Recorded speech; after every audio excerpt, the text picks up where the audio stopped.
So anyone who's familiar with Mud Fossil University, Roger, over at Mud Fossil. Okay, so let's start with our good friend Roger at Mud Fossil University. So he is presenting always samples and proving them as human, Titan body parts, Goliath size or larger, and size of a mountain. Sometimes he'll have like the size of a bowling ball, and this will be like a cell, one cell of the monster, the behemoth that was there. And you'll have it tested, and he just keeps saying, well, it was tested as human. It came back from the lab as human DNA. Okay, well, what are we really looking at and talking about with human DNA? All right, here's where I'm at, what I got to match for. Let's get this to Roger right away. All right, so maybe it's really easy to get that reading. Maybe it's more of a autonomized, right, system that we'll just kick it out. It's human. Like they want you to. That's what you want. Well, you just even suggest, is this human? Yes, it's always yes, right? Isn't that possible? And if so, why? Right? Okay, so why would that be a thing that they're just always granting the human DNA? All right, so here's where the match comes in. And then I have some supporting evidence and I'll get back to more of the Mud Fossil University research. So here's the other thought. Okay, how long if I can take someone's DNA right now, a human, right, and post-human, and have it sent to the lab, and it's truly no longer human. If it's not human anymore because of manipulation, well, how long have we been in the presence of beings, entities that are not human? Right? And I'm going to send their DNA. See, so nobody's putting words on this. Nobody's talking about it because we're not sending it. They're telling us, the true professionals are telling us that their DNA will no longer be human, or is no longer human.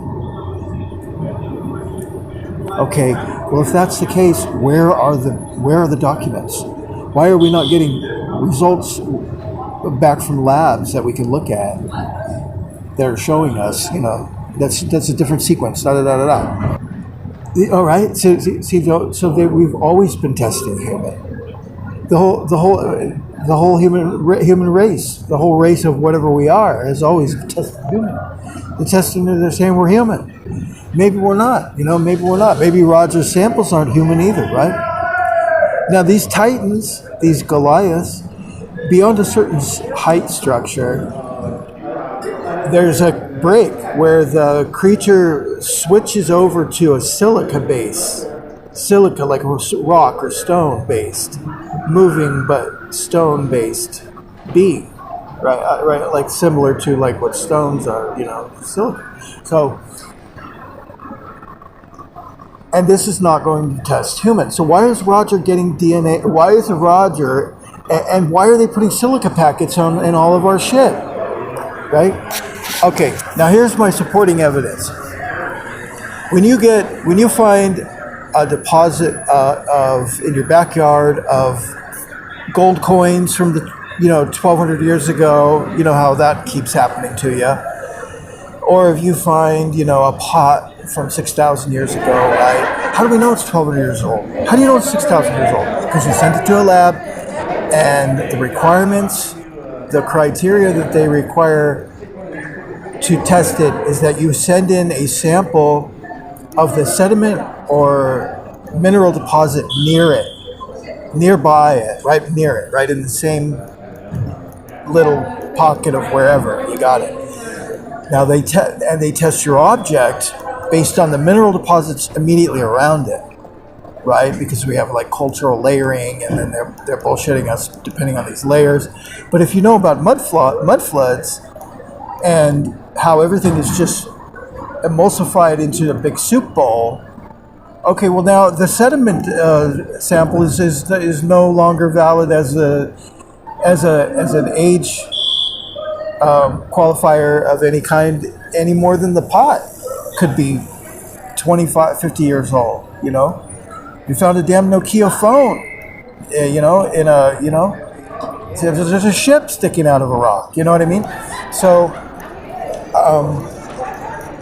Yeah, so these are not qualifiers. Okay, so now the problem is Roger's testing all of these human body parts, sending them to some lab, and they're coming back as human DNA. Oh, this is tested. Oh, yeah, this is tested positive for human DNA. Roger seems like a little bit easy to get that endorsement, right? Okay, not making fun of you. You're great. You're fantastic.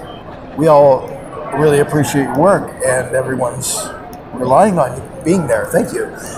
But this crosses over to what's happening right now with the human genome, the human DNA strands being manipulated. And how do we know we're human? How do we know we're human?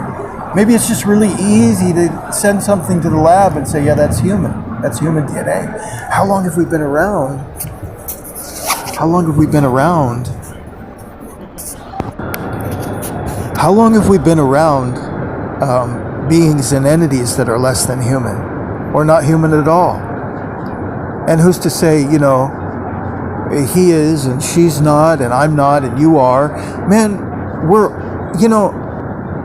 it's like we're all like a big bowl of plastic spoons, knives, and sporks, and everyone's arguing over who's got the lowest melting point, in the microwave. Like, man, we're all going to stand the same chance, and when they switch on the microwave, So then we have this idea of like reality crumbling away, right? When God comes back, or the rapture, or whatever it may be, or the black hole, the Big Bang, whatever, right? Like reality kind of we have this idea of like reality crumbling away, and then like this new dimension unfolding before us, right?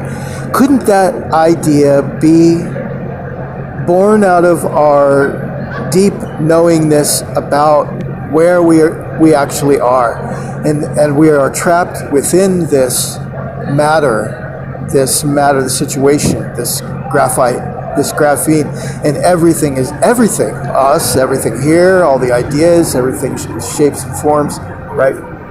So yeah, maybe it does crumble away, and we just go back into,